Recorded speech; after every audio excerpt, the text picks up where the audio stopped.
एक रासायनिक अभिक्रिया के वेग को अभिकारक या उत्पाद की सांद्रता में परिवर्तन बटा समय में परिवर्तन के रूप में परिभाषित किया जाता है। अब हम जानते हैं कि सांद्रता तो मोल प्रति लीटर में होती है, या कह सकते हैं कि मोलर में होती है, और समय सेकंड में होता है। तो हम किसी रासायनिक अभिक्रिया का वेग मोलर प्रति सेकंड के रूप में व्यक्त करते हैं, और यह मोलर प्रति सेकंड काफी हद तक मीटर प्रति सेकंड जैसा नजर आता है।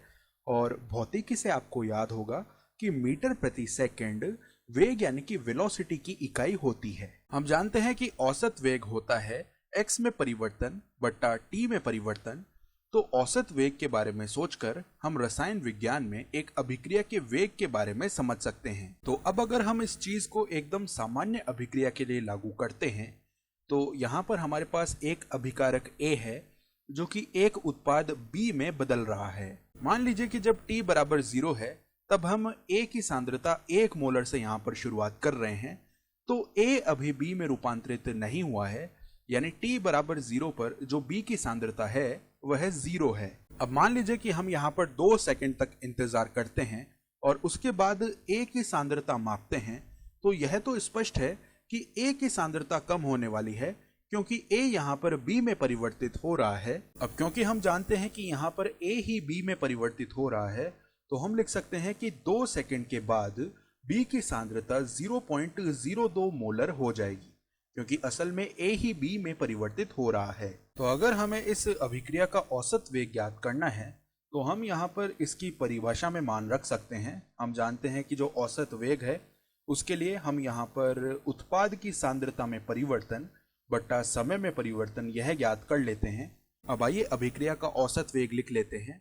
तो वह आ जाएगा उत्पाद की सांद्रता में परिवर्तन। तो उत्पाद की अंतिम सांद्रता तो 0.02 मोलर है, और इसमें से हम प्रारंभिक सांद्रता यानी कि 0 घटा लेंगे तो हमें यह मिलेगा, बटा यहाँ पर समय में परिवर्तन लिखेंगे। तो देखिए जो अंतिम समय है वह तो है 2 सेकंड, और प्रारंभ में यहाँ पर 0 था, तो यहाँ पर 2 - 0 आ जाएगा, और इसे हम ज्ञात कर लेते हैं। तो इस अभिक्रिया का औसत वेग आएगा 0.02 बट्टा 2, जो कि 0.01 आएगा, और यह मोलर प्रति सेकंड में आने वाला है।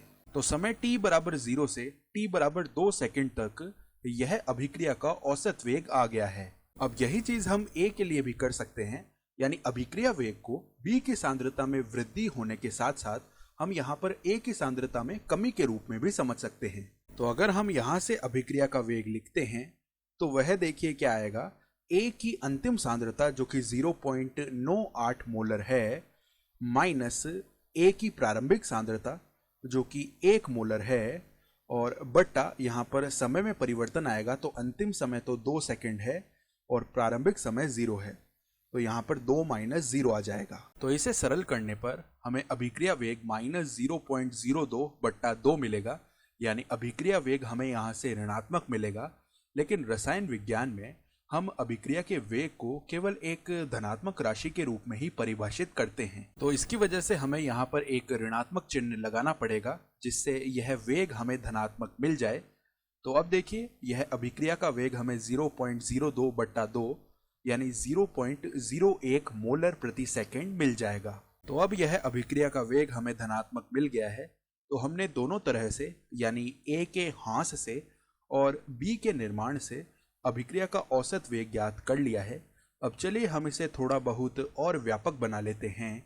हम लिख सकते हैं कि अभिक्रिया का वेग होता है A की सांद्रता में परिवर्तन बट्टा समय में परिवर्तन, और हमें यह सुनिश्चित करना है कि अभिक्रिया का वेग धनात्मक आए।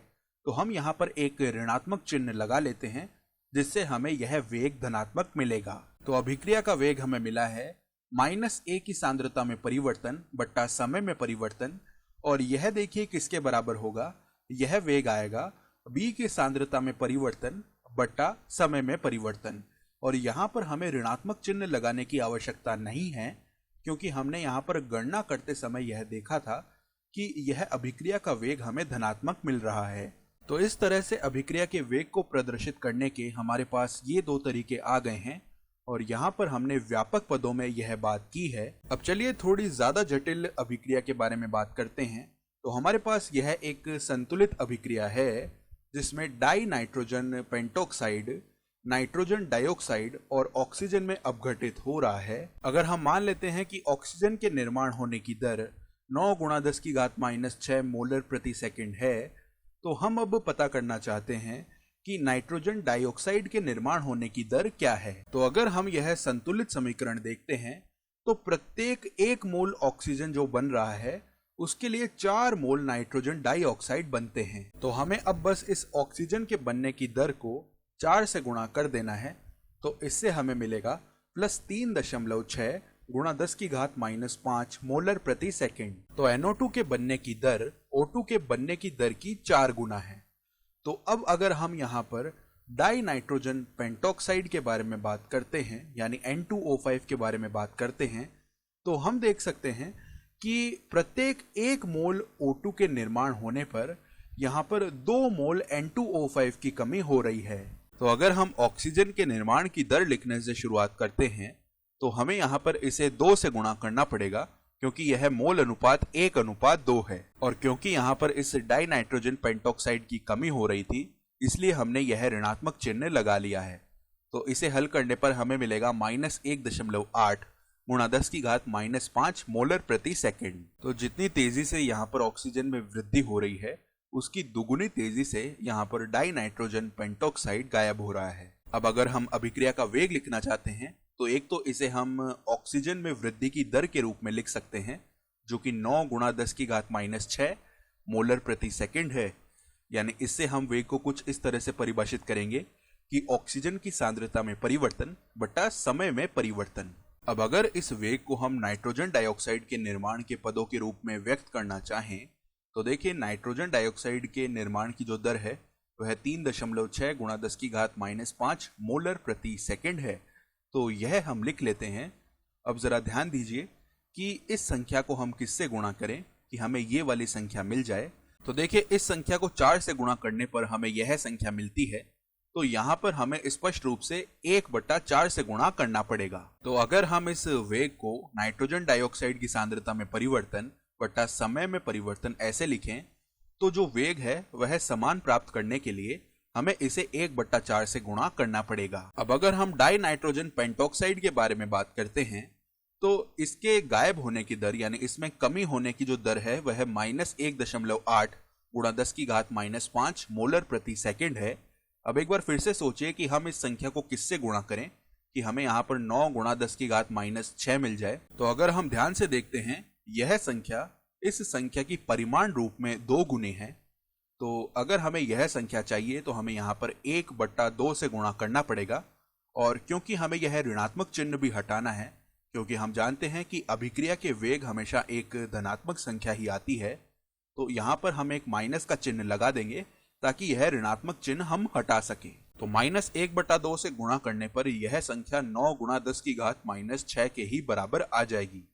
तो अब अगर हम अभिक्रिया के वेग को डाई नाइट्रोजन पेंटॉक्साइड में कमी के रूप में व्यक्त करना चाहें तो कुछ ऐसे कर सकते हैं कि डाई नाइट्रोजन पेंटॉक्साइड यानी N2O5 की सांद्रता में परिवर्तन बट्टा समय में परिवर्तन, और हमें यहाँ पर -1/2 से इसे गुणा करना पड़ेगा। अब एक बार जब हमने अभिक्रिया के वेग को व्यक्त करना सीख लिया है तो चलिए अब हमारा संतुलित समीकरण देखते हैं। तो इस समीकरण में डाई नाइट्रोजन पेंटॉक्साइड के लिए यह जो 2 लिखा हुआ है यह असल में अभिक्रिया के वेग में यहाँ पर जाता है। अब अगर हम नाइट्रोजन डाइऑक्साइड को देखते हैं तो इसका जो गुणांक है यानी कोफिशिएंट है वह 4 है। तो अभिक्रिया के वेग को व्यक्त करने में यह 4 यहाँ पर चला जाता है। अब इसके बाद यदि हम ऑक्सीजन की बात करें तो इसके गुणा में 1 लिखा हुआ है।